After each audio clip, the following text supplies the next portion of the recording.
بسم الله الرحمن الرحيم.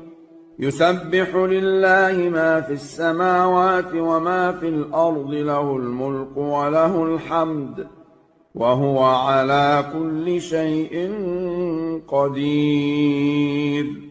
هو الذي خلقكم فمنكم كافر ومنكم مؤمن، والله بما تعملون بصير.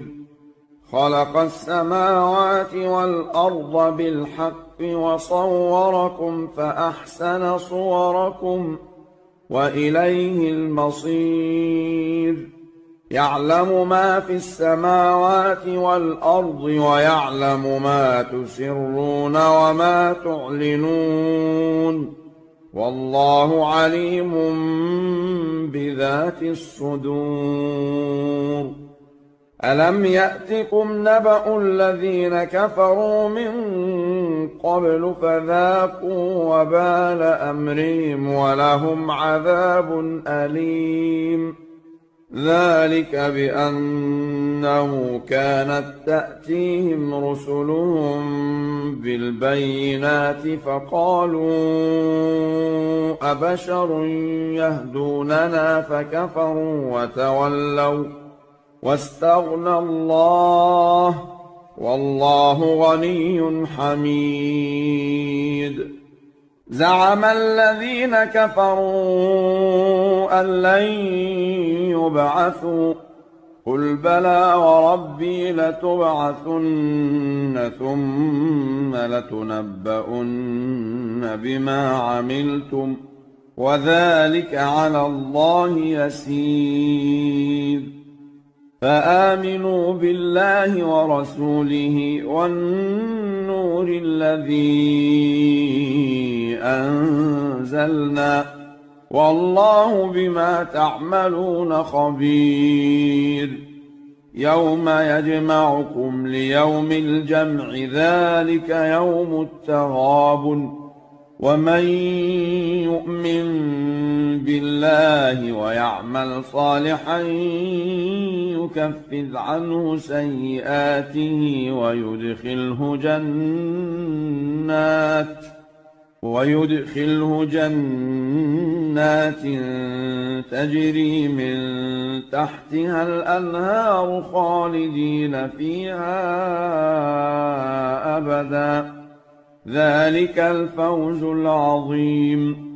والذين كفروا وكذبوا بآياتنا أولئك أصحاب النار خالدين فيها، وبئس المصير. ما أصاب من مصيبة إلا بإذن الله، ومن يؤمن بالله يهد قلبه، والله بكل شيء عليم.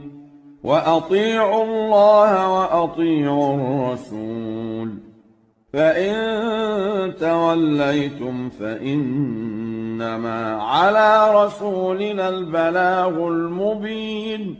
الله لا إله إلا هو، وعلى الله فليتوكل المؤمنون. يا أيها الذين آمنوا إن من أزواجكم وأولادكم عدوا لكم فاحذروهم، وإن تعفوا وتصفحوا وتغفروا فإن الله غفور رحيم. إنما أموالكم وأولادكم فتنة، والله عنده أجر عظيم. فاتقوا الله ما استطعتم واسمعوا وأطيعوا وأنفقوا خيرا لأنفسكم، ومن يوق شح نفسه فأولئك هم المفلحون. إن تقرضوا الله قرضا حسنا يضاعفه لكم ويغفر لكم والله شكور حليم عالم الغيب والشهادة العزيز الحكيم